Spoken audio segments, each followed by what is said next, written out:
Dios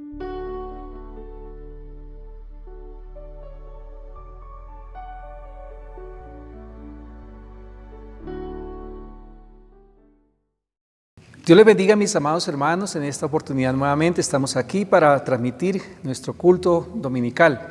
Qué bendición poderlo hacer de esta manera y poder también estar juntos en familia, compartiendo este tiempo de alabanza, de adoración, de exaltación a Dios. Quiero invitarles para que por favor me acompañen en esta mañana en una oración y luego en una lectura bíblica. Oremos. Padre, te doy gracias por su gran amor, por su gran misericordia, gracias por su gran fidelidad. Gracias porque tú eres un Dios fiel, un Dios misericordioso, un compasivo, que tiene piedad de todos nosotros, Señor. Muchas gracias por la vida, por la salud, por todo lo que tú nos has provisto hasta el día de hoy, Señor. Gracias porque sabemos que todos nuestros hermanos están conectados allí en casa, poderoso Señor, compartiendo este culto, compartiendo esta alabanza, esta adoración al Señor, haciendo de este culto algo maravilloso para tu gloria y para tu honra, Señor. Bendecimos los hogares, bendecimos las familias, bendecimos cada persona en el nombre de Cristo Jesús. Señor amado, oro también por este país, Colombia, oro por esta ciudad, oro por esta localidad, oro por este continente, oro por Sudamérica, Señor. Pido por todos los países, Padre Precioso, que están sufriendo esta pandemia, Señor. Clamo para que su gracia y su amor sea sobre ellos, guardándolos, protegiendo, salvando las vidas, Señor, librándonos de este mal, de este peligro, Señor. En el nombre de Jesús oramos y te damos la gloria y te damos la honra por los siglos de los siglos. Amén.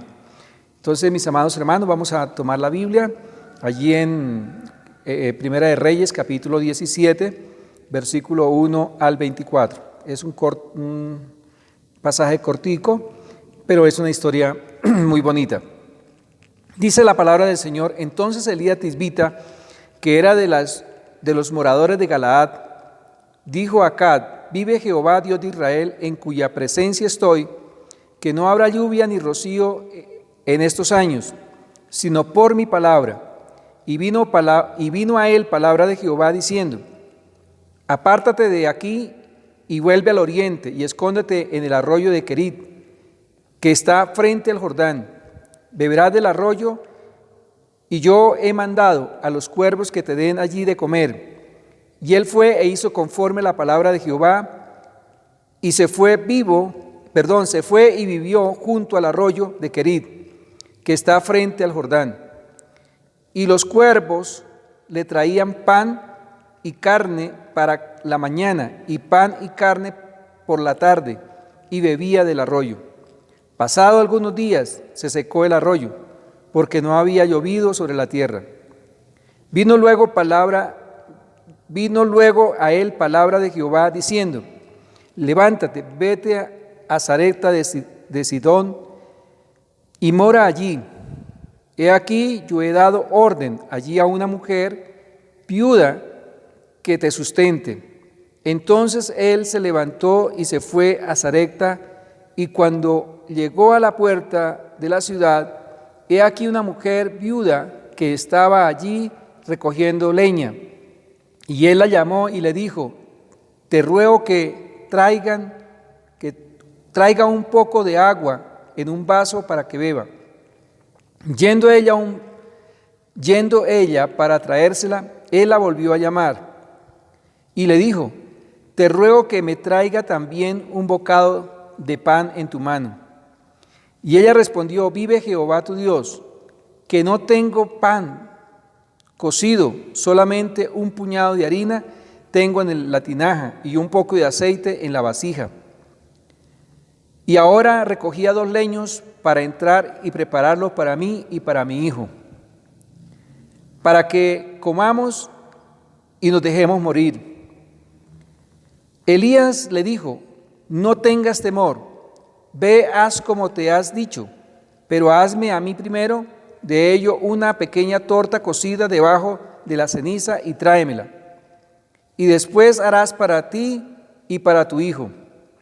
Porque Jehová Dios de Israel ha dicho así: la harina de la vasija no disminuirá hasta el día en que Jehová haga llover sobre la faz de la tierra. Entonces ella fue e hizo conforme como le dijo Elías.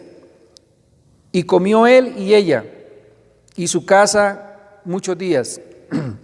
Y la harina de la tinaja no escaseó, ni el aceite de la vasija menguó, conforme a la palabra que Jehová había dicho a Elías.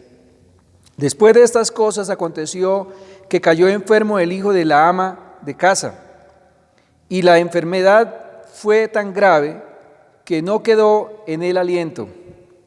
Y ella dijo a Elías: ¿qué tengo yo contigo, varón de Dios? ¿Has venido a mí para traer a memoria mis iniquidades y para hacer morir a mi hijo?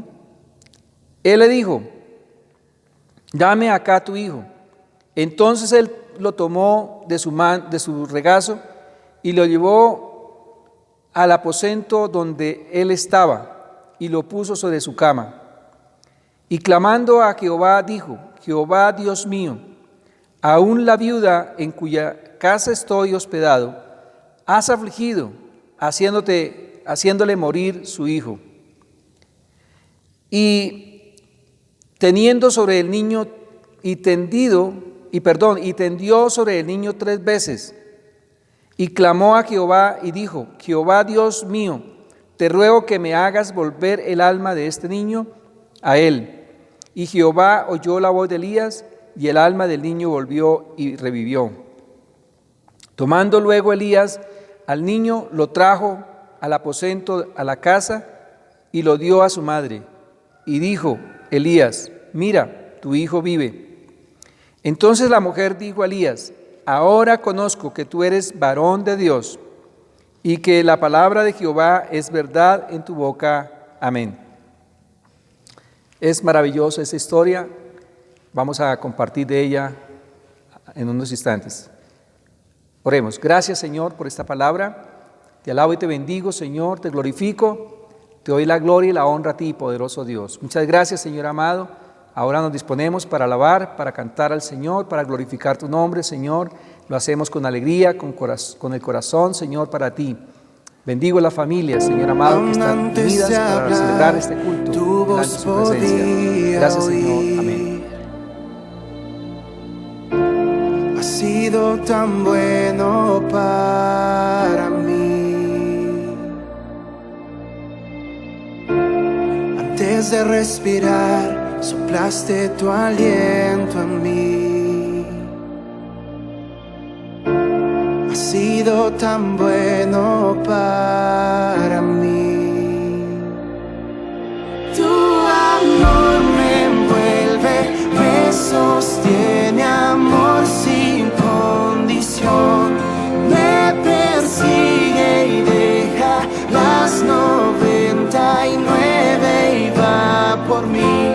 No puedo ganarlo ni merecerlo. Tu amor se entregó por mí.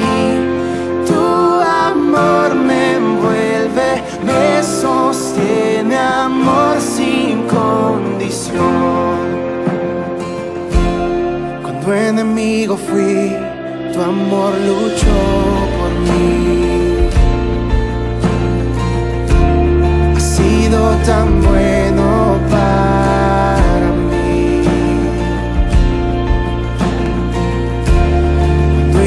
No fui, pagaste el precio por mí. Has sido tan bueno para mí. Tu amor me envuelve, me sostiene, amor sin condición.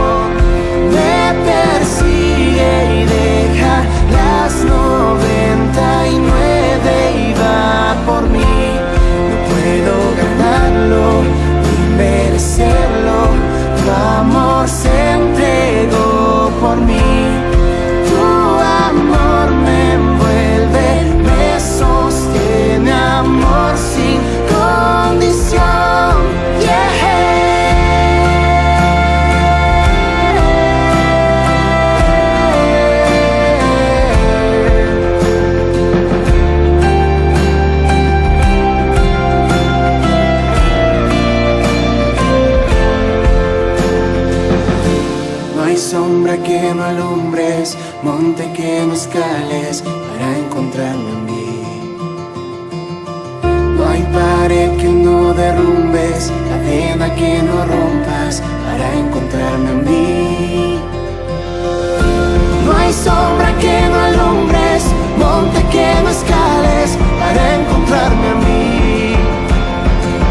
No hay pared que no derrumbes, cadena que no rompas para encontrarme a mí. Tu amor me envuelve, me sostiene, amor sin condición.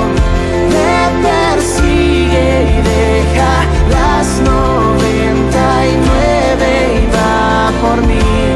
No puedo ganarlo ni merecerlo, tu amor se entregó por mí. Tu amor me envuelve, me sostiene, amor sin condición.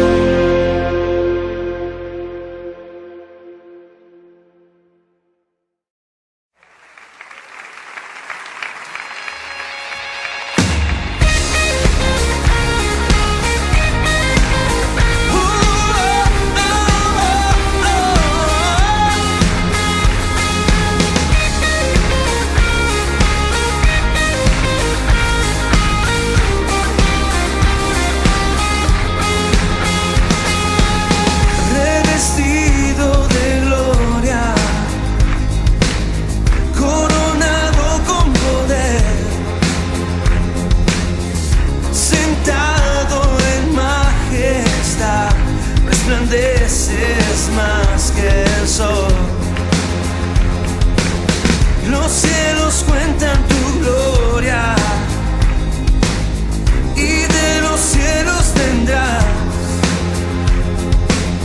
Hosana al Rey de los cielos, eres digno de adorar. Oh, oh.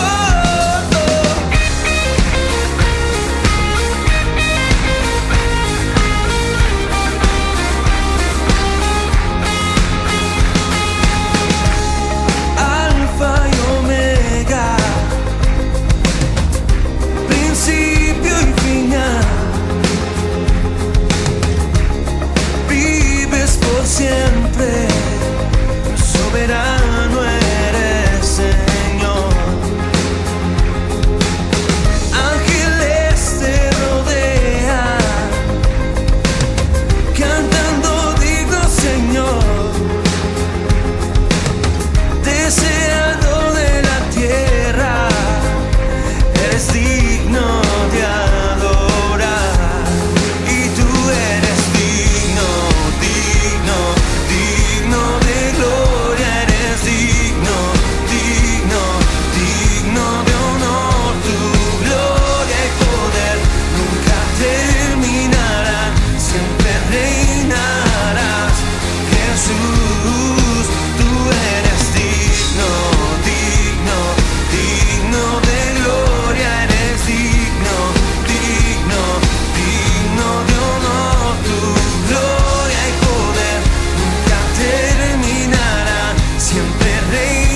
Bueno, mis amados hermanos, qué bendición. Nuevamente estamos acá para compartir entonces la palabra del Señor.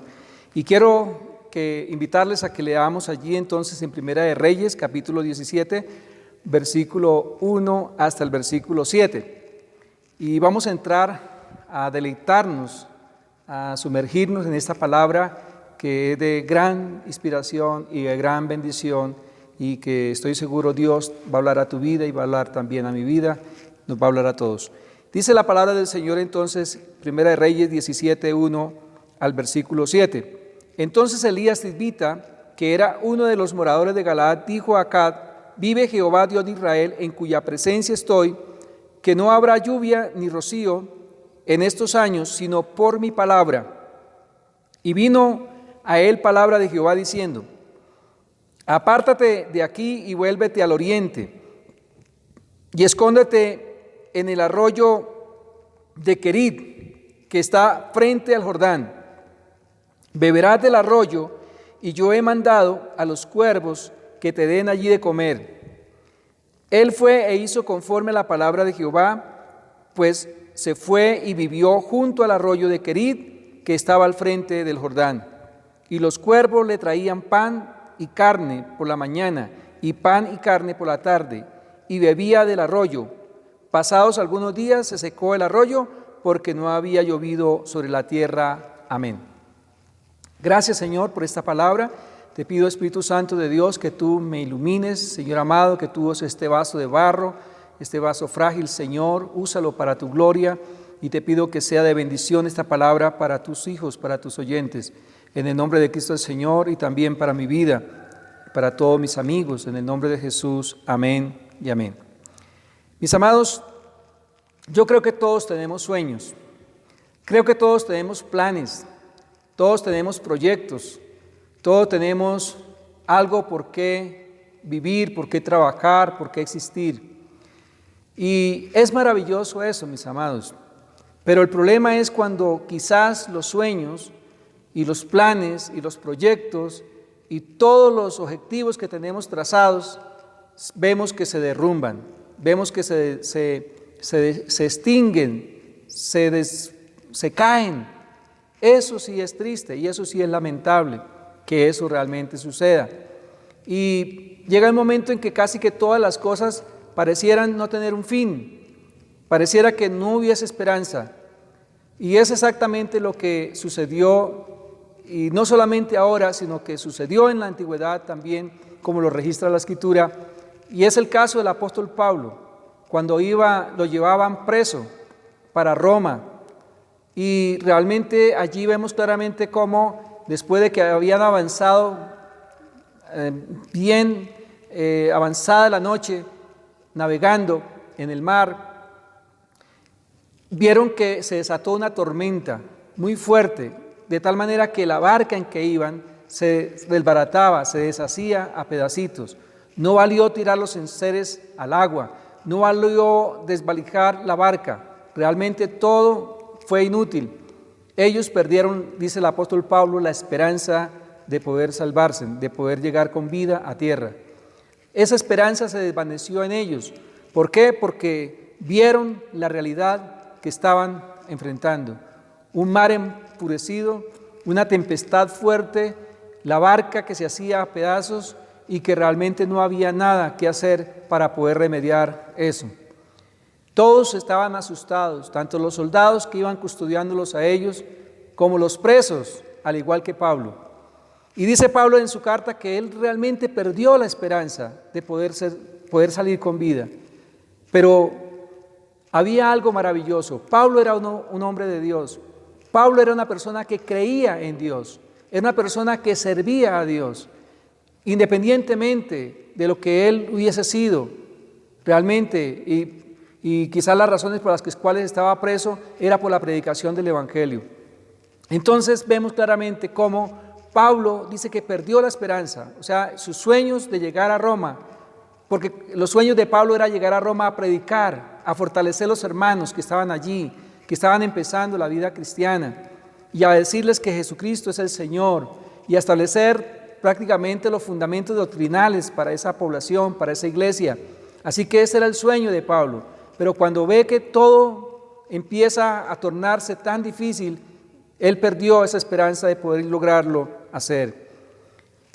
Pero finalmente Dios le dio la victoria. De un momento a otro resultaron en tierra seca, y ninguno de los que iban con él pereció, ni siquiera los soldados que iban custodiándolos a ellos, ni los presos, ni Pablo, nadie pereció, aunque la barca quedó completamente destruida, deshecha, pero igual ellos pudieron salir con vida y poder cumplir el sueño que tenía Pablo de predicar, de llevar ese aliento, ese ánimo a los hermanos que estaban en Roma.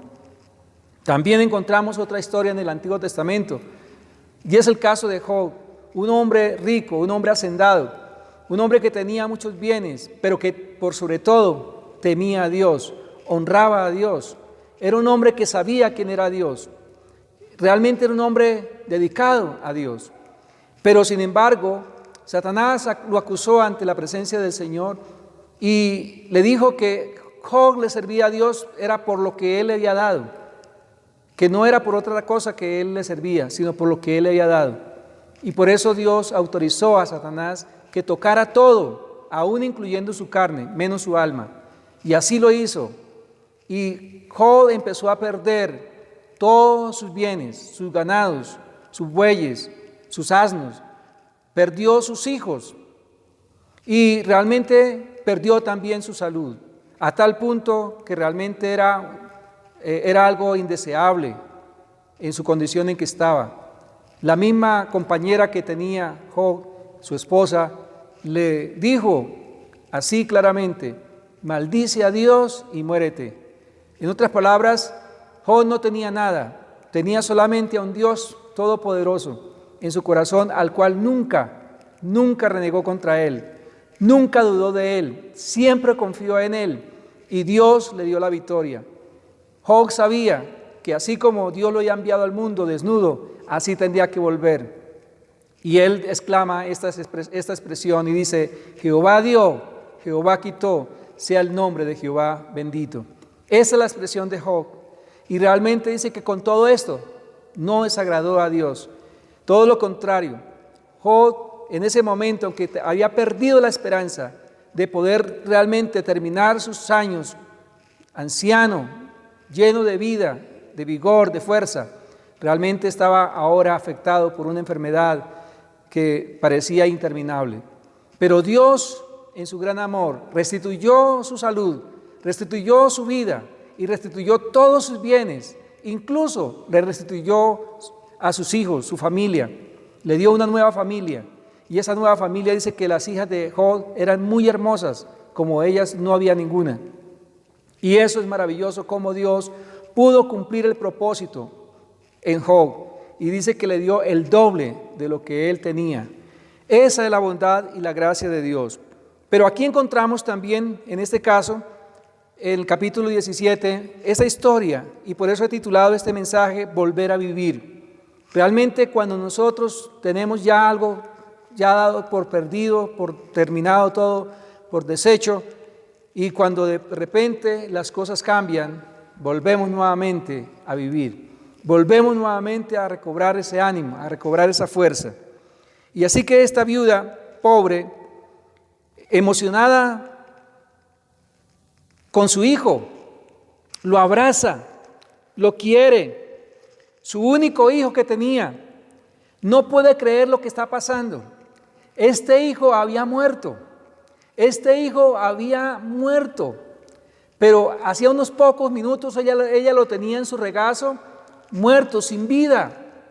Pero gracias a Dios, a ese hombre que ella hospedó ahí en su casa, ese hombre le dio la vida a ese niño y ahora ha recobrado su vida.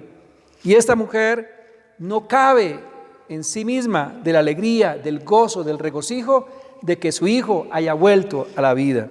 Gracias a Dios y a ese huésped que tenía en su casa.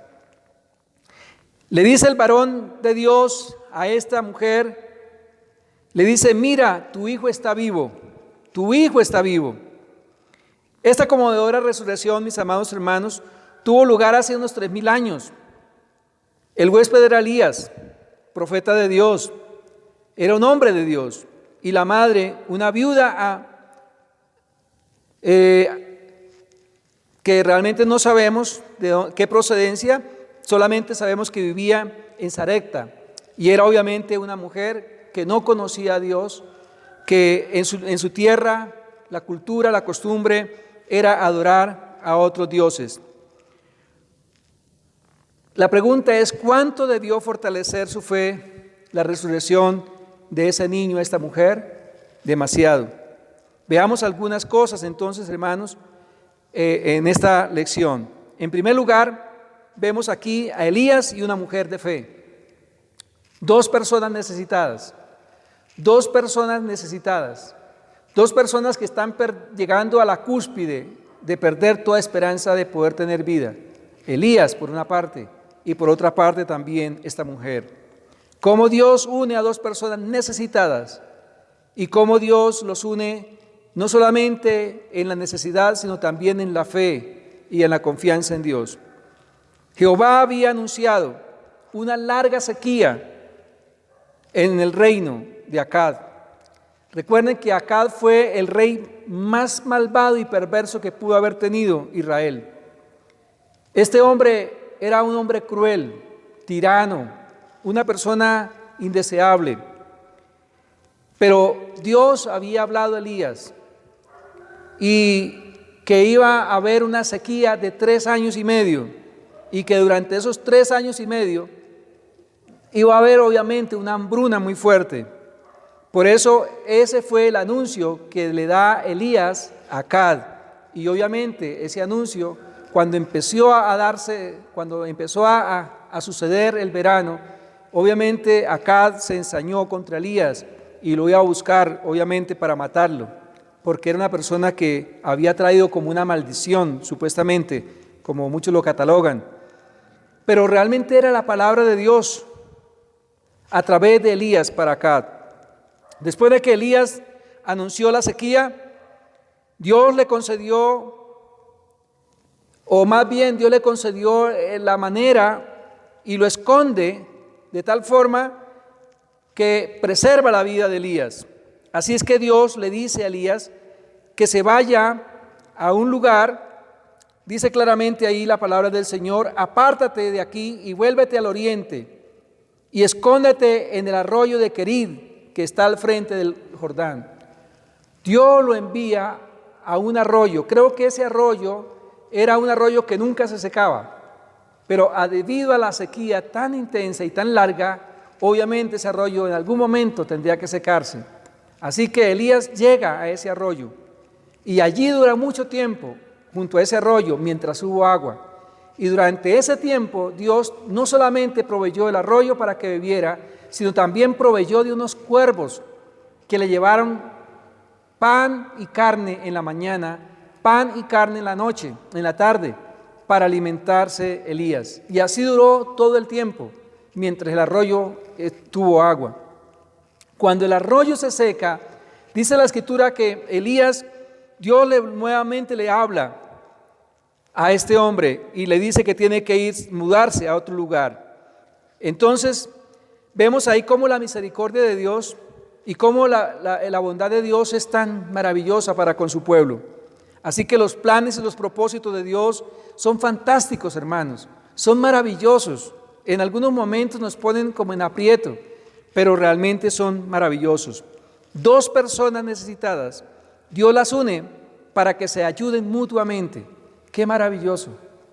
Y quiero decir acá algo muy importante: no hay pobreza más extrema, no hay pobreza más extrema en que podamos nosotros excusarnos que no podemos ayudar a alguien. Siempre, por más pobre que seamos y por más pobreza que haya, siempre tendremos cómo poder ayudar. Entonces le dijo: levántate, ve a Sarepta, que pertenece a Sidón, para que mores allí. Mira, ciertamente daré orden allí a una mujer, una viuda, para que te suministre alimento. ¡Qué maravilloso! Entonces Dios ahora le está hablando a Elías que salga de ahí, de ese lugar donde está, de ese arroyo que se ha secado, y lo conduce a una tierra, a Sarepta de Sidón, donde hay una mujer. Óigase bien, no había un rico, no eran de un hacendado, no eran de un gobernador, donde el presidente, nada de esas cosas. Lo manda a de una viuda, pero no solamente viuda, una viuda pobre que está solamente viendo a ver cómo puede resolver el problema que ella tiene en su casa, porque también era una mujer pobre, como lo narra la historia. Y le dice: vete, levántate, ve a Sarepta, que pertenece a Sidón, para que mores allí. Ciertamente daré orden allí a una mujer, una viuda, para que te suministre alimento. ¡Qué maravilloso! Y al llegar a Sarepta, Elías se encontró con la viuda porque recogía leña. Y la pregunta es: ¿sería ella la mujer que le daría de comer? Nadie es demasiado pobre, como lo dije hace un momento, para poder ayudar. A pesar de las deudas y a pesar quizás de la incredulidad de esta mujer, ella pudo sugerirle. Elías se atrevió a pedirle a esta mujer. Cuando, mis amados, yo quiero imaginarme ese cuadro. Elías va huyendo de una hambruna, de una sequía, de una situación bien difícil, y Dios lo envía a una casa donde realmente hay una condición quizás mucho más lamentable que la que estaba viviendo él. Cuando él llega a donde está esa viuda y la ve recogiendo leña, él por su vestimenta de esa mujer dijo: pero esta mujer, ¿qué podrá darme? ¿Qué podrá ayudarme? Yo creo que Elías en cierta manera trató como de pensarlo: pero esta pobre mujer, ¿qué podrá hacer por mí? Ella necesita más bien ayuda. Y vemos claramente que Elías se atrevió a decirle, y dice la palabra: por favor, le dijo, consígueme un sorbo de agua en una vasija para beber. Y dice que la mujer, cuando él le pidió agua, inmediatamente ella fue a traerle el agua. Pero ella iba de camino a traerle el agua, cuando Elías la vuelve a llamar y le dice: por favor, tráigame también consigo un pedacito de pan. O sea, aquí es una situación mucho más compleja. Cuando Elías le pide agua, la mujer no tuvo ningún problema para ir a traerle el agua. Pero cuando Elías le pide pan, esta mujer se estremeció, porque ella sabía que no tenía sino un poquito de harina y un poquito de aceite. Así que la viuda no le suponía un problema llevarle un trago de agua, pero darle algo de comer era otra historia. Ella no tenía esas facultades para poderle dar de comer. Tan ciertamente como vive Jehová, dice la mujer, contestó: no tengo torta redonda, sino un puñado de harina en un jarro grande y un poco de aceite en un jarro pequeño. Y aquí estoy recogiendo estos pedazos de leña y tengo que entrar a hacer algo para mí y para mi hijo, y tendremos que comerlo y morirnos. No hay más. La esperanza estaba desvanecida. La esperanza se había caído para ella. Al igual que quizás de pronto Elías, cuando vio a esta mujer también viuda y pobre. Realmente no había esperanza. Pero las palabras tan ciertamente como vive Jehová están revelando dos cosas en esta mujer. Por una parte, que ella había escuchado del Dios de Israel. Y por otra parte, ella no se atrevió a decir mi Dios, sino dice tu Dios. Así que dice claramente esta mujer, al parecer tenía algún conocimiento, como le dije hace un momentico, para decir el Dios de Israel. Si Elías me está hablando del Dios de Israel, pues yo lo conozco a él, pero no se atrevió a decir que era su Dios para referirse a Jehová.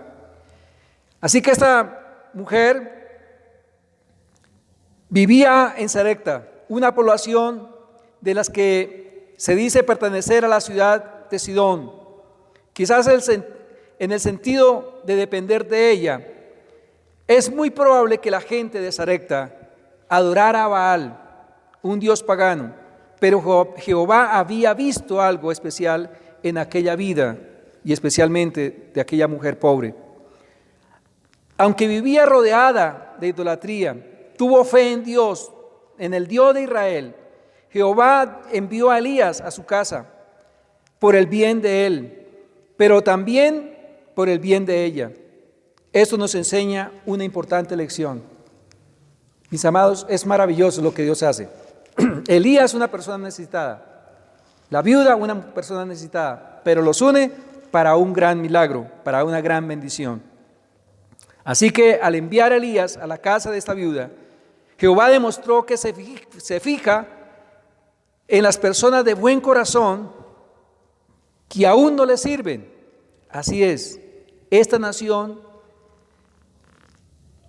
que realmente a veces trata de desconocer a Dios, trata de desconocer la justicia de Dios, pero sin embargo hay en medio de tanta gente que desconoce y que desprecia la justicia y el amor y la misericordia de Dios, hay gente que realmente tiene un corazón para Dios. ¿Cuántas personas como la viuda de Sarepta habrán más bien en nuestro territorio? Aunque vivan rodeadas de gente que siguen religiones falsas, quizás algunas están buscando algo mejor y puede que sepan poco o nada sobre nuestro Dios y por eso necesitan que alguien les ayude, les guíe para poder adorarlo. Pero mire lo que dice la palabra del Señor: hazme primero una pequeña torta. Mis amados, si Elías hubiese estado en este contexto en que estamos, realmente si hay una familia pobre y llega este hombre de Dios a pedirle a esa familia pobre que le dé de comer, ¿cuál sería la reacción de toda la gente que está alrededor? Sería de lapidación prácticamente. Sería una persona que estaría sentenciada a juicio y a condenación por haber pedido a la viuda, que realmente estaba en una condición necesitada. Además, Elías era un hombre, ella era una mujer, y aparte de eso tenía un hijo al cual tenía que ver por él. Así que lo que le dice Dios aquí en este caso es, mire lo que sucede ahí. La viuda le acababa de explicar que ella y su hijo solo les quedaba una comida y que después de comerla tendrían que morir. Sin embargo, Elías le dijo: no tengas miedo. Uno de los problemas graves que echan a perder grandes propósitos y grandes planes de Dios es el miedo y la falta de confianza y de esperanza en el Señor. No tenga miedo, entra, haz conforme a la palabra. En otras palabras, no dudes. Si yo le estoy hablando, no le estoy hablando en mi humanidad, sino le estoy hablando de parte de Dios. Esto es el propósito de Dios, este es el plan de Dios. No tengas miedo, no temas, es la expresión de Elías. Solo que dé lo que allí tiene. Hazme primero una pequeña torta redonda y tienes que traérmela acá afuera para ti y para tu hijo, después de hacer algo conmigo. Mis amados, porque esto es lo que ha dicho Jehová, el Dios de Israel: el jarro grande de harina no se agotará, y el jarro pequeño de aceite no fallará, no disminuirá, hasta el día en que Jehová dé aguacero o dé lluvia sobre la tierra, sobre ese lugar. Qué hermoso, hermanos. Miren qué resultó ese desenlace, en que Elías, el hombre de Dios, va a una viuda, pide de comer, que no hay que comer, sino solamente una comida, pero mire cómo Dios, en su gran amor, en su gran misericordia, hizo de que todo este drama, este episodio, este ambiente, esa situación en que estaban viviendo, cómo la convirtió en bendición para ellos. Si esta mujer desobedece, desacata la voz de Dios, es muy probable que ella se coma ese poco de harina y se coma ese poco de aceite y tengan que morir. Y también Elías, si no hace caso a Dios de ir a ese lugar, y si desprecia a esa mujer viuda, y si la ignora y pasa de largo y ve que realmente ella no puede suplir su necesidad y va a otro lugar, también Elías quizás hubiese perdido la bendición de Dios. Pero aquí hay algo muy precioso. Aquí Dios los conecta a juntos. Conectó a Elías, pero también conectó a la mujer. El hombre de Dios va donde una mujer necesitada, pero Elías sabía que realmente el milagro no estaba en él, que el milagro estaba en Dios y que Dios iba a hacer algo con él, pero también con ella. Y no solamente fue provisto su necesidad o fue suplida su necesidad de Elías, sino también fue suplida la necesidad de ella y de su hijo hasta que pasó todo el tiempo, los 3 años y medio de verano. Mis amados hermanos, los planes de Dios son perfectos. Los planes de Dios son eternos. Los planes de Dios son maravillosos. Por eso nosotros todo lo que debemos hacer es adorarle, es servirle, es glorificarle. Dice la palabra que esta mujer obviamente quedó sorprendida de la petición de Elías. No puede estar hablando en serio. Quizás habían pensado en otros lugares. Quizás de pronto estaba pensando en otra cosa que él iba a pedir. Pero gloria al Señor, porque Elías fue obediente y simplemente se dejó guiar por Dios y al propósito que Dios tenía con él y con ella. Era una prueba difícil de fe, pero ambos la pasaron. Bendito y alabado sea el nombre del Señor. Dios quiere que usted y yo seamos personas de fe. Dios quiere que usted y yo creamos a Dios. Dios quiere que usted y yo no miremos las circunstancias en que estamos viviendo o las situaciones en que estamos viviendo, sino que aprendamos a depender totalmente de Él. Nuestra vida está en la mano de Dios. Tu vida está en la mano de Dios. Los planes, los proyectos, los propósitos, todos los objetivos, metas que tengamos trazados están en los planes de Dios. Y si Dios lo quiere así, y si así es la voluntad de Dios, así se hará. Mis amados hermanos, que el Señor nos ayude cada día a ser hombres de fe y entender que nunca somos demasiado pobres como para no poder ayudar a alguien. Quizá de pronto, en eso último que usted tiene, en ese último recurso que usted tiene, quizás Dios quiere probar tu fe para bendecirte de manera sobrenatural, de manera abundante. Quizás en eso que tú no ves bien, porque quizás no ves claro, lo ve como nubloso, como borroso. Creámosle a Dios, confiemos en Él. Él nunca falla, Él siempre cumple. Oremos a Dios. Padre, te doy gracias por su palabra, Señor. Gracias, poderoso Dios, por esta enseñanza. Señor, que nos desafía en esos tiempos también difíciles, Señor. Y en esos tiempos donde estamos, Señor amado, ansiosos, quizás con estrés, con preocupaciones, Señor amado, con muchas cosas, Señor, de la gloria de nuestra cabeza, pensando qué será de mañana, qué será del futuro, Señor. Padre precioso, solamente ayúdanos a esperar en ti, a confiar en ti, Señor. Que la esperanza nunca se nos agote, Señor. Que nuestra confianza en ti nunca se desvanezca, sino que siempre esté fortalecida en ti, en el nombre que sobre todo nombre. Amén, aleluya, amén. Mis amados hermanos y amigos, de verdad esto de corazón les digo, creámosle a Dios, confiemos en Él. No te alarmes, no te asustes, no te atemorices. Dejemos que Dios obre. Él lo hace bien y lo hace para su gloria y para su honra. Amén. Dios los bendiga, Dios los guarde. Bendiciones. Ha sido un placer haber estado en tu casa compartiendo esta palabra del Señor. Dios los guarde.